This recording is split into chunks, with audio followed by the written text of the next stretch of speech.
전능하사 천지를 만드신 하나님 아버지를 내가 믿사오며 그 외아들 우리 주 예수 그리스도를 믿사오니 이는 성령으로 잉태하사 동정녀 마리아에게 나시고 본디오 빌라도에게 고난을 받으사 십자가에 못 박혀 죽으시고 장사한 지 사흘 만에 죽은 자 가운데에서 다시 살아나시며 하늘에 오르사 전능하신 하나님 우편에 앉아 계시다가 저리로서 산자와 죽은 자를 심판하러 오시니이다. 성령을 믿사오며 거룩한 공예와 성도가 서로 교통하는 것과 죄를 사여 주시는 것과 몸이 다시 사는 것과 영원히 사는 것을 믿사옵나이다. 아멘. 찬송가 387장 찬송드리겠습니다.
사랑과 은혜가 풍성하신 하나님 아버지, 하나님의 크신 사랑을 진심으로 감사드립니다. 수요 기도 중심 예배 우리를 불러 모아 주시고 이 시간 함께 기도하고 함께 찬양하고 말씀을 묵상할 수 있는 기회를 허락하여 주심을 감사합니다. 하나님, 이 시간 영생을 받은 자로서 신령과 진정으로 예배드리는 자가 되기를 소원하오니 성령 하나님께서 역사하시사 우리의 마음을 주관하여 주시옵소서. 하나님, 이 시간 간절히 바라고 원하는 것은 하나님 코로나로 인하여서 힘들어하는 우리 김난 권사님, 양선 장로님, 그리고 김미애 권사님을 위해 기도합니다. 하나님께서 함께 하시사 속히 회복될 수 있도록 주여 은총을 내려 주시옵소서. 하나님 또한 항암 치료 중인 우리 김필승 권사님과 장기간 입원 중인 전순주 집사님과 폐 이상이 있고 고관절에 문제가 있는 우리 고재욱 권사님, 그리고 박초지 권사님과 박인수 집사님을 위해서 하나님 기도합니다.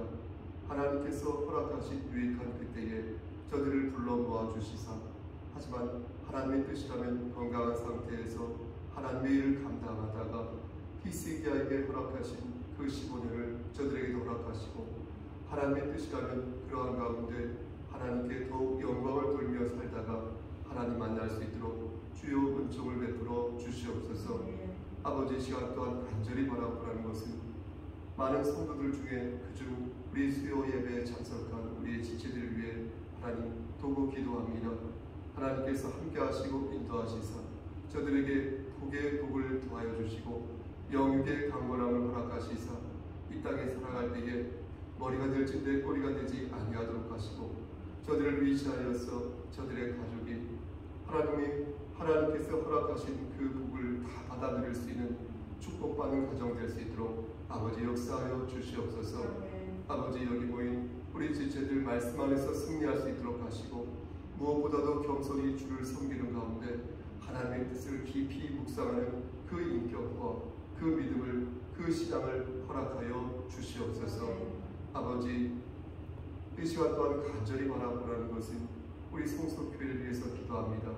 우리 교회 공동체가 이 지역사회에서 맡겨진 사명을 잘 감당할 수 있도록 하시고 기도와 찬양과 말씀이 끊이지 않도록 하시고 만모니즘과 자본주의의 획책에 빠져서 하나님의 영광을 가린 일이 없도록 하시고 더욱더 신실히 겸손히 주를 섬기며 선한 영향력으로 그들이 서 있는 이 교회 공동체가 세워져 있는 곳에서 예수 그리스도의 그 향기가 발하여질 수 있도록 하나님 이 교회 공동체 위에 강권적으로 역사하여 주시옵소서. 저에게도 함께 하시고 인도하시사 하나님께서 주신 사명을 바르게 감당할 수 있도록 하시고 공사를 구분하여서 지혜롭게 목양할 수 있도록 하시고 하나님의 뜻을 늘 기도로서 묵상하면서 더욱더 성화되어가는 그리스도인 될 수 있도록 아버지 저에게도 함께하여 주시옵소서. 모든 말씀 우리를 죄에서 구속하여 주신 주 예수 그리스도의 받들어 감사하며 기도드렸사옵나이다. 아멘.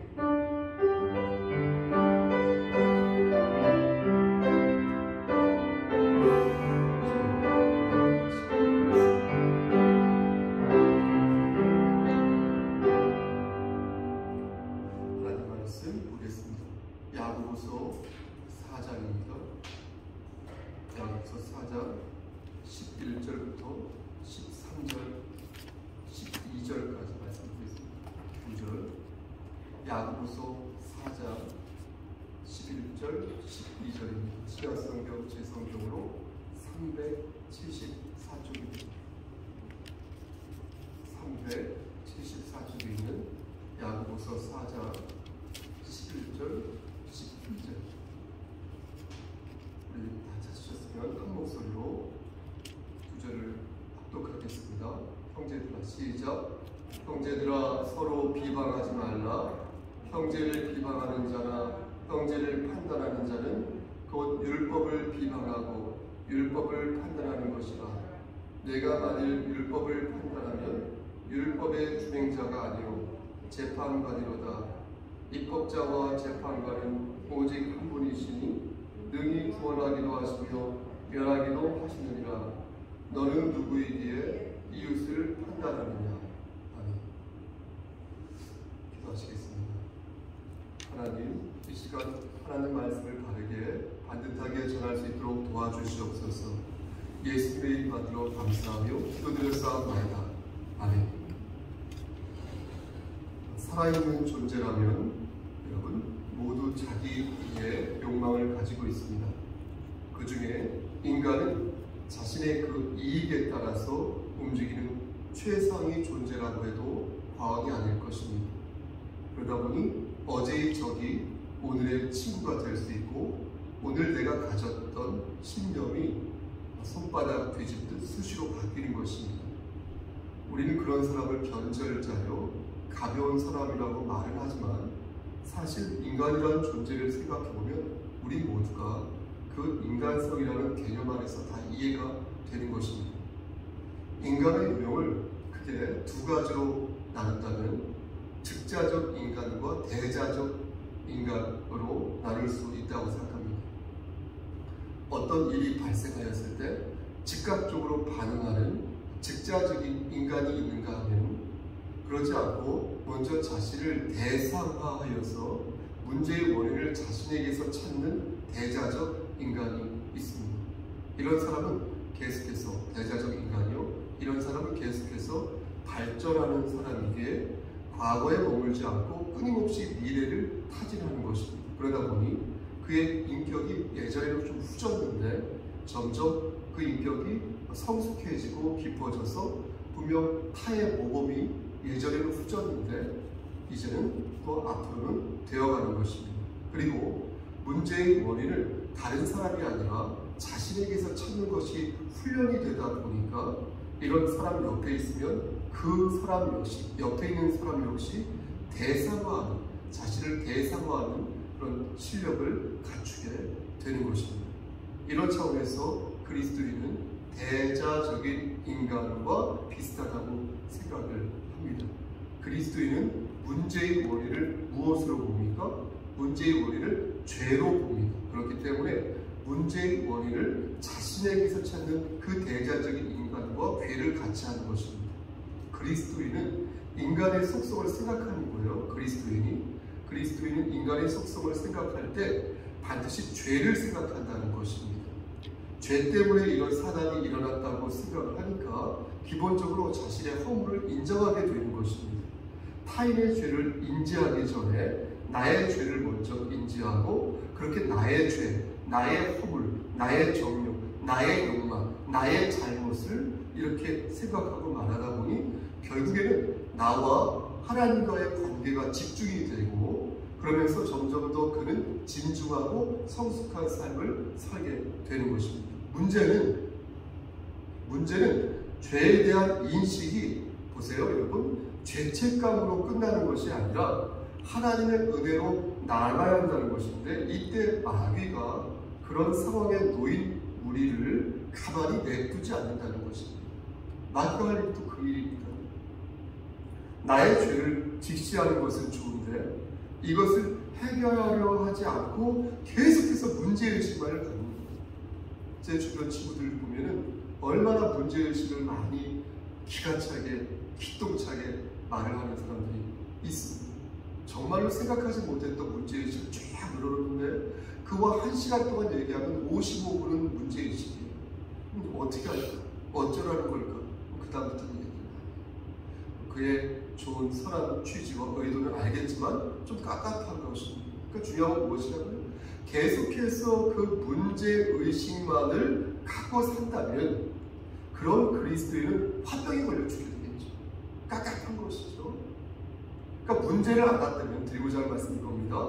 문제를 우리가 알았다면 그 문제를 해결하는 데까지 나아가야 한다는 것입니다. 거기에 총력을 맞춰야 한다. 그렇지 못하면 그의 삶이 매번 소진되어서 이리저리 휘둘러지고 마는 것입니다. 그러므로 문제를 인식했다면 반드시 해결 방법을 도모해야 할 것이며 그 방법이 결국 뭐다? 저도 곧바로 결론부터 말씀드리면 결국 하나님의 은혜이신 예수 그리스도로 모아진다는 사실을 우리는 잊지 말아야 한다. 목사가 아무리 그를 위로하고 목사가 아무리 그에게 뭐 어떻게 해서 등을 토닥거려주고 그를 안아주고 그의 집에 밥숟가락, 젓가락이 몇 개가 있는지도 소상히 다 알고 매일 매시간 방문하고 연락해서 그의 섭섭함을 달래해 준다 하더라도 그렇지 않아요. 결국 그의 문제를 해결해 주시는 분은 하나님의 은혜이신 예수 그리스도이다. 그 사실로 모아질 수밖에 없다. 만약 그걸 모르신다면 아셔야 한다 라는 것을 저는 지금 여러분들에게 강력하게 말씀을 드리는 것입니다. 그럼 조금 구체적으로 어떤 방식으로 예수 그리스도의 은혜를 우리가 생각해야 하는지 말씀드리겠습니다. 바꿔 말씀드리면 하나님의 은혜를 우리가 어떻게 의지할 때에 죄로부터 혹은 죄책감으로부터 우리가 해방될 수 있는지에 대해서 말씀을 드리겠습니다. 우선 말씀드려서 이론이 나와요. 제 경험에 의해서 말씀드립니다. 그러니까 이게 더 확장되어질 수 있고 앞으로 조금 달라질 수도 있습니다. 예를 들면 그 방법은 이렇습니다. 내가 어떤 사람과 말다툼을 벌일 때 예수 그리스도를 생각하는 것입니다. 내가 어떤 집사님과 말다툼을 벌였어요. 내가 어떤 형제와 말다툼을 벌였어. 그럴 때 먼저 내가 의식적으로 예수님을 생각하는 것입니다. 마인드 컨트롤을 하는 거죠. 그러면 그가 예수님을 영접한 사람인지 아닌지를 먼저 생각하게 되는 것입니다. 그렇죠? 만약 그가 예수님을 영접한 사람이라면 우리는 최소한 같은 하늘 아버지를 섬기는 그 공감대를 갖게 되는 것 아니겠습니까? 그가 그리스도인 것이 사실이라면, 진정 사실이라면, 그러면 하나님의 은혜를 우리가 공유하고 있는 것 아니겠습니까? 그러면 내가 화를 내다가도 어느 순간에 선을 지켜야겠다는 생각을 갖게 된다는 것입니다. 만약 그가 예수님을 영접하지 않은 사람이라면 우선 그의 실체를 안타깝게 볼 수 있을 것입니다. 그가 나 하나님 잘 안 믿는 것 같아, 나 하나님 안 믿는 것 같아 이럴 때 그를 뭐라고 나무라기 전에 그를 불쌍하게 보게 된다는 것입니다. 그가 이런 식으로 말을 하는 이유가 왠지 있을 것 같아요. 제 경험에 의거해서 말씀드리는 거예요. 그가 그런 식으로 말을 하는 이유가 왠지 있을 것 같고, 무엇보다도 나는 영생을 얻었는데 그런 영생을 얻지 못했다는 그 생각에 그 사람이 안쓰럽게 느껴지는 것입니다. 그러면서 어느 순간 내가 넉넉한 마음을 갖게 되고 그를 넉넉한 마음으로 대해주는 마음을 갖게 되는 것입니다. 그가 완악하고 강팍한 사람에게 그것을 감안하여 그의 말에 내가 상처받지 말자, 저 수준이니까 라는 생각을 하게 되는 것입니다. 그가 예수를 영접하지 않은 사람이라면, 만약 그가 예수를 영접한 사람이라면 그런 생각을 가지면 교만한 생각이겠죠. 그렇죠? 그런 생각은 매우 실용방지의 생각이지만 그가 예수를 영접하지 않은 사람이라면 우리가 그 정도는 높여줄 수 있다. 그 존재가 그렇지, 아직 그가 예수를 영접하지 않은 사람이니까 저 수준이 그렇지 라는 순간 넉넉한 마음을 갖게 된다는 것입니다. 이렇게 내가 받은 하나님의 사랑을 생각하면서 타인을, 상대방을 공감할 때에 우리는 하나님을 의지할 때 가질 수 있는 힘을 얻게 되는 것입니다. 이렇게 하나님을 의지하면서 얻는 힘이 한 번에 끝나는 게 아니라 오늘 한 번 의지했으면 지난주에 한 번 더 힘을 의지했으니까 그렇게 내년 10년, 20년, 수십 년 쌓아 올린 것이 동력이 된다는 것입니다. 그렇게 단련되고 연단되면 우리는 매우 탁월한 인격과 신앙을 겸비하는 그런 또한 인내심을 갖게 되는 그리스도인이 될 수 있다는 것입니다. 그럼 하나님을 의지하는 사람은 세상을 의지하면 안 될까요? 여러분 오해하지 마시고 들으시길 바랍니다. 그렇지 않습니다. 우리도 세상을 의지할 수 있습니다. 여기에서 말하는 세상은 하나님 외의 모든 대상을 말하는 것입니다. 다시 말씀드려서 하나님 외의 모든 인간관계를 말하는 것인데 우리가 세상 밖에 있는 것도 아니지 않습니까? 또 우리가 인간관계를 맺으면서 그들을 의지하지 않을 수가 없지 않습니까? 회사 사장님이 나에게 봉급을 주세요. 월급을 주세요.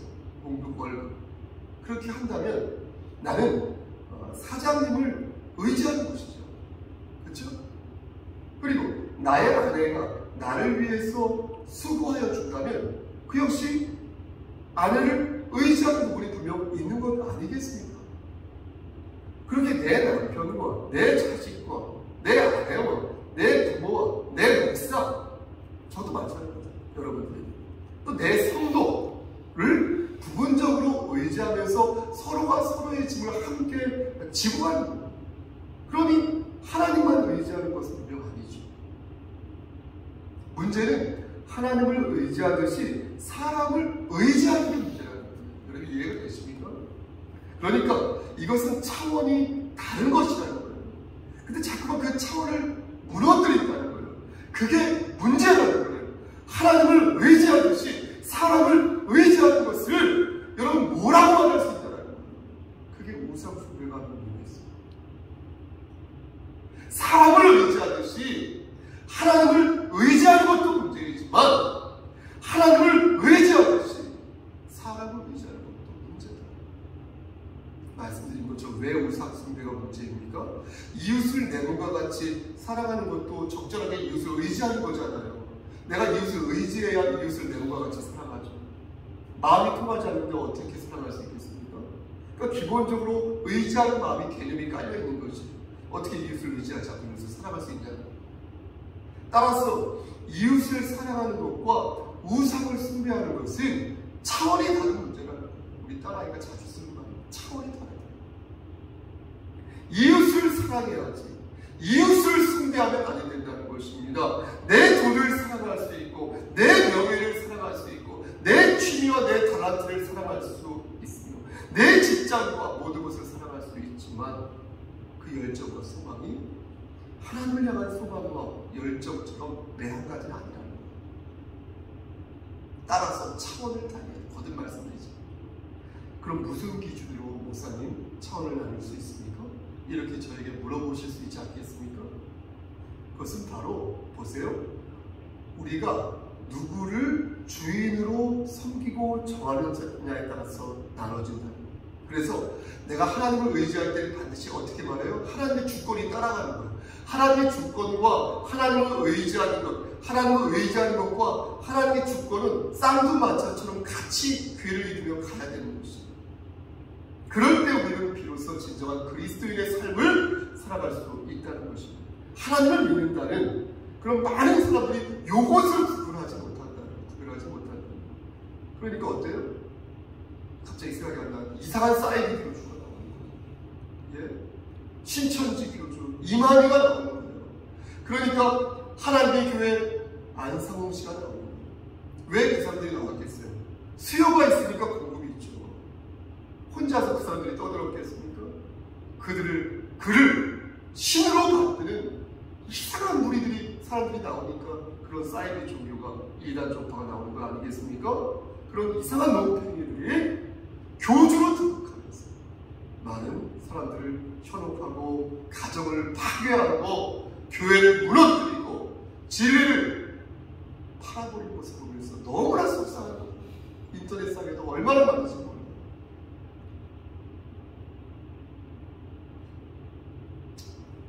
게임 이론 중에 죄수의 딜레마라는 이론이 있습니다.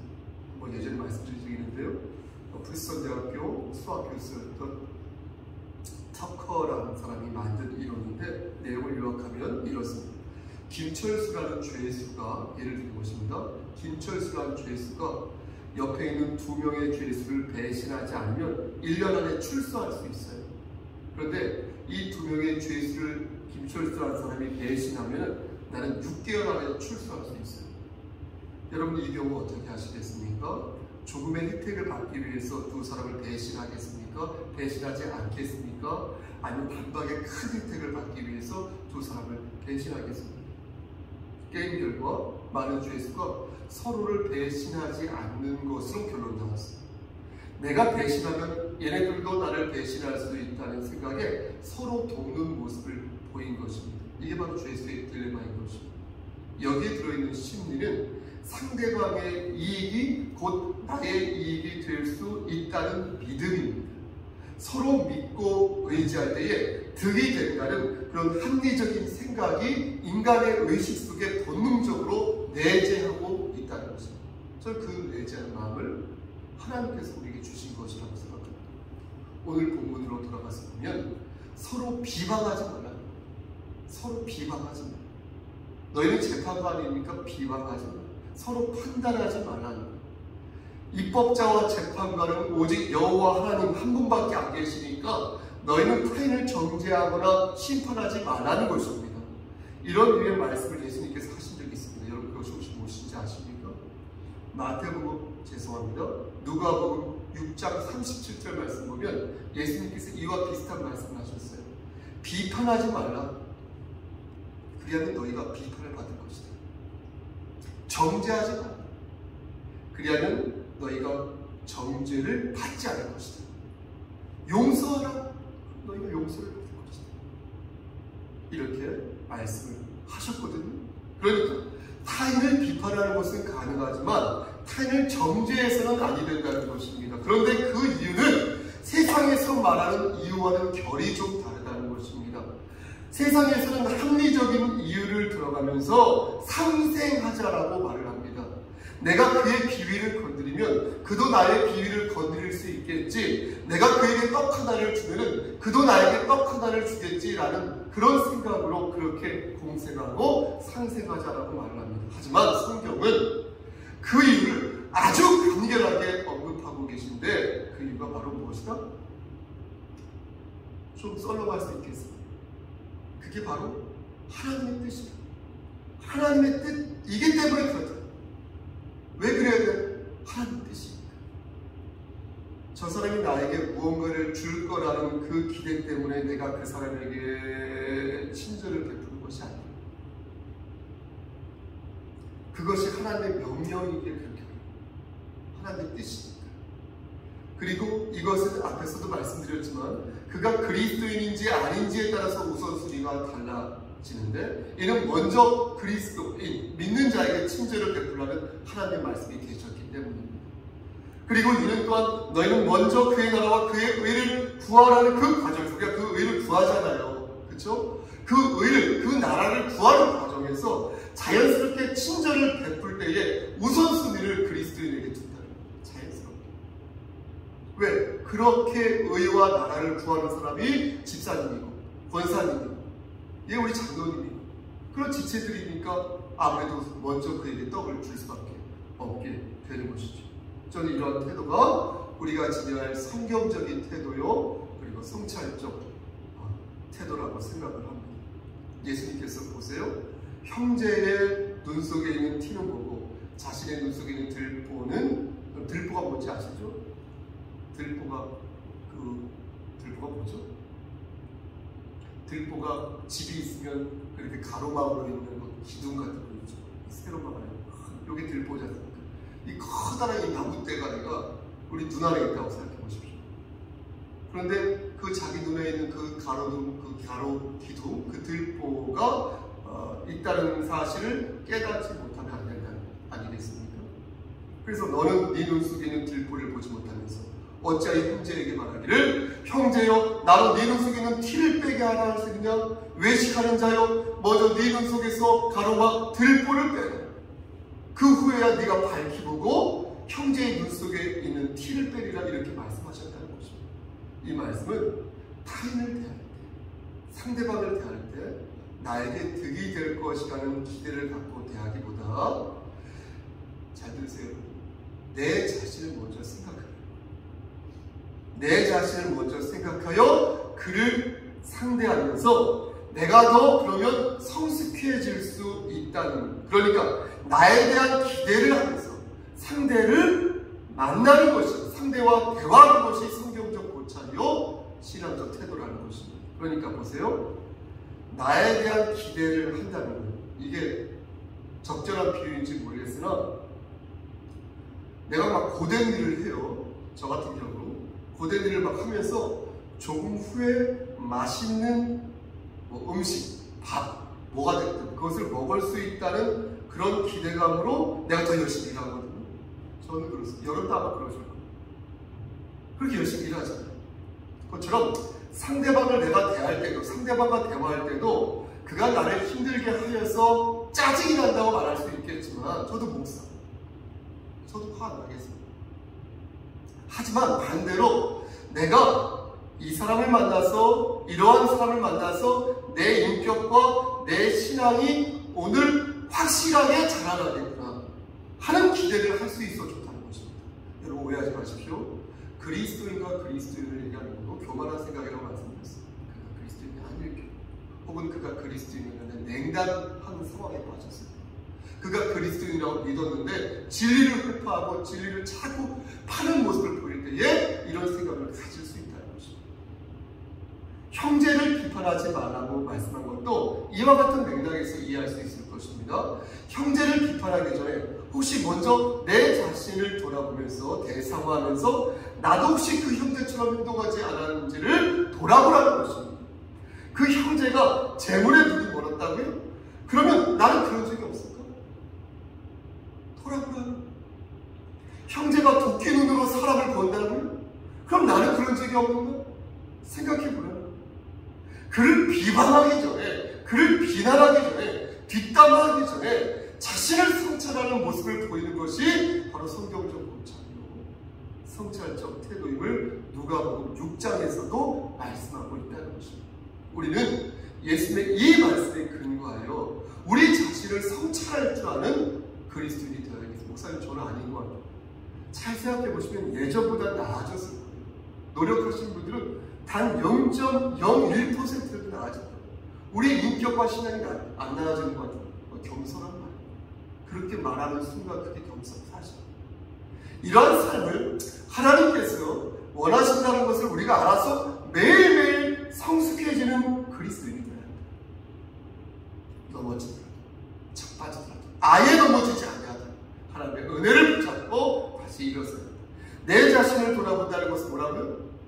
내 자신의 잘못을 반성한다는 것인데, 그리스도인은 세상 사람들과 달리 예수 그리스도라는 그 거울을 통해서 우리 자신을 보지 않습니까? 그렇죠?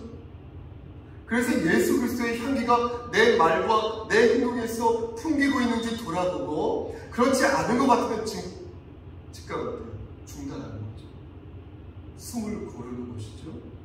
그래서 예수님의 성품이 내 안에서 빛을 발하고 있는지, 내가 물을 때에 상대방을 정죄하고 상대방을 비난하고 판단하기보다 먼저 내 자신을 돌아보는 수순을 다시 밟게 된다는 것입니다. 그럼 반성만 하면 되는 것일까요? 그렇지 않죠. 말씀드린 걸 실천해야죠. 선한 양심과 청결한 마음과 거짓이 없는 믿음으로 어떻게 해야 돼요, 여러분? 어떻게 해야 됩니까?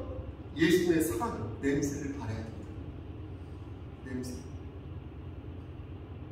그렇게 실천하는 것이 그리스도인의 생활입니다. 이 내용이 잘 드러나는 말씀이 바로 빌립보서 2장 1절부터 11절 말씀 되겠는데, 이 내용을 간단하게 요약하면 이렇습니다. 여기는 그리스도의 성품 중에서 겸손이라는 성품이 부각되어 있어요. 겸손. 예수님은 하나님이신데, 여러분 듣고 계신 거죠? 예수님은 하나님이신데 사람의 모양으로 이 땅에 오셨고, 한 30분 정도 되면 자기 말씀 듣고 계신지 집중력이 흐트러지는 것도 당연하니까요. 제 말씀은 집중을 하지 않으면 은혜가 되지 않습니다. 예수님은 하나님이신데 사람의 모양으로 이 땅에 오셨고 자기를 낮추시고 죽기까지 복종하셨다는 거예요. 성부 하나님은 성자 예수님에게 모든 이름 위에 뛰어난 이름을 주사 모든 존재가 예수 그리스도 앞에서 무릎을 꿇게 하셨는데, 예수님께서는 하나님과 동등됨을 취한 것으로 여기지 아니하시고 당신 스스로가 자기를 비워 종의 형체를 가지셨다는 거예요. 그리고 앞에서 말씀드린 것처럼 자기를 낮추시고 죽기까지 복종하는 모습을 보이셨다는 거예요. 대단하지 않습니까? 이게 바로 우리가 가져야 할 예수 그리스도의 모습이다. 너희 안에 이 마음을 두구라 곧 그리스도 예수의 마음입니다. 빌립보서 2장 5절 말씀 마치겠습니다. 사랑하는 성숙교회 성도 여러분, 우리는 자신을 먼저 돌아보고 우리 안에 있는 이 들보를 뺀 후에 형제와 자매를 바라봐야겠습니다. 내 자신, 내 남편과 아내를 예수 그리스도께서 우리에게 보여주셨던 겸손을 생각하면서 섬기는 마음으로 마음을 같이 같은 사랑을 가지고 뜻을 합해야겠습니다. 저는 이런 마음이 진짜 어른의 마음입니다. 나이가 많다고 해서 어른인 것 같지는 않습니다. 이미 은혜를 받은 자가 갖는 넉넉한 마음이라고 생각합니다. 이미 든든하면서 내가 받은 거예요. 내가 확실하게 확보가 된 거예요. 그럼 어때요? 상대가 완악한 모습을 보여줄 때 넉넉한 마음을 갖죠. 또 상대가 조금 그런 모습을 보일 때 내가 객관적으로 먼저 내 마음을 바라볼 줄 아는 여유가 생기겠죠. 아무것도 없어요. 불안하죠. 자존감이 없었어. 더 그럴 수 있어요. 제 얘기입니다. 아무튼 많이 가진 자의 여유라고 할까요? 우리는 그리스도인으로서 이미 영생을 담보로 받았으니 이에 그 어떤 것보다도 넉넉한 경쟁력을 가지고 있다고 저는 믿습니다. 여러분 믿으시면 아멘. 이 마음을 품은 교회는 이 마음을 품지 않은 교회와 차원이 다르다. 예수의 마음을 품은 자는 진정 세상에서 빛과 소금의 역할을 감당하기 위해 노력해서 어떻게 하나님을 위해서 돈을 쓰고 교회 예산을 쓰고 지출하고 또 어떻게 선택과 집중을 통하여서 에너지를 모으고 또 어떻게 나의 것을 드리고 희생하고 헌신할 것인가를 생각하지만 이 마음을 품지 않는 사람은 겉을 꾸미는 데 계속 치중해요. 그리고 작은 말 한마디 두마디 넘어지고 쓰러지고 상처받고 그런다. 경쟁력이 있고 중심이 잡힌 사람은 웬만하면 안 넘어요. 그걸 단순히 책임감이라고 표현할 수는 없다고 생각합니다. 그리스도 예수 안에서 우리에게 주신 신령한 도리. 하나님의 자녀들이 예수님의 마음을 품어야 하는 이유는 그렇게 함으로써 하나님 아버지께 영광을 돌릴 수 있기 때문에, 모든 입으로 예수 그리스도를 주로 시인하는 이유도 그로써 하나님께 영광을 돌릴 수 있기 때문에, 오늘 본문에서 사도 야고보는 예수님의 말씀에 근거하여 서로 비방하지 마라 라고 말씀하셨어요. 너희는 율법을 지켜야 할 준행자이지 너희들 재판관 아니니까 서로 비방하지 마라, 이웃을 판단하지 마라 말씀하셨습니다. 우리는 하나님 앞에서 우리 자신을 낮추되 그러나 진리를 팔지 않냐고 우리 주님을 바라보고 내 형제와 자매를 바르게 섬겨야겠습니다. 그리하여 인격과 신앙이 경비된, 그리고 인내심이 짱짱한 그리스도인이 되어야겠습니다. 진리 위에 바로 서서 예수 그리스도를 붙잡고 고차원적인 성숙한 그리스도인으로 나아가는 여러분 되시기를 우리를 죄 구속하여 주신 주 예수 그리스도만 간절히 축원합니다. 아멘. 기도하십니다. 하나님 감사합니다. 하나님 말씀 안에서 우리를 대상화하고 우리를 객관적으로 돌아보므로 말미암아 먼저 우리에게 주신 은혜를 감사히 여길 수 있도록 하시고, 먼저 우리가 받은 영생을 소중히 생각하여 당당하게 진리를 살 수 있도록, 복음을 증거하고 전파할 수 있도록, 내 형제와 자매를 사랑할 수 있도록, 상대방의 생각과 말을 존중하고 이해할 수 있도록 주여 붙잡아 주시옵소서. 모든 말씀 예수 그리스도의 받들어 감사하며 기도드렸사옵나이다. 아멘. 주의 기도 하시겠습니다. 하늘에 계신 우리 아버지여, 이름이 거룩히 여김을 받으시오며 나라가 임하옵시며 뜻이 하늘에서 이루어진 것 같이 땅에서도 이루어지이다. 오늘날 우리에게 일용할 양식을 주시옵고 우리가 우리에게 죄진 자를 사해 준 것 같이 우리의 죄를 사하여 주시옵고 우리를 시험에 들게 하지 마시옵고 다만 악에서 구하옵소서. 나라와 권세와 영광이 아버지께 영원히 있사옵나이다. 아멘. 잠깐 묵상 기도하시겠습니다.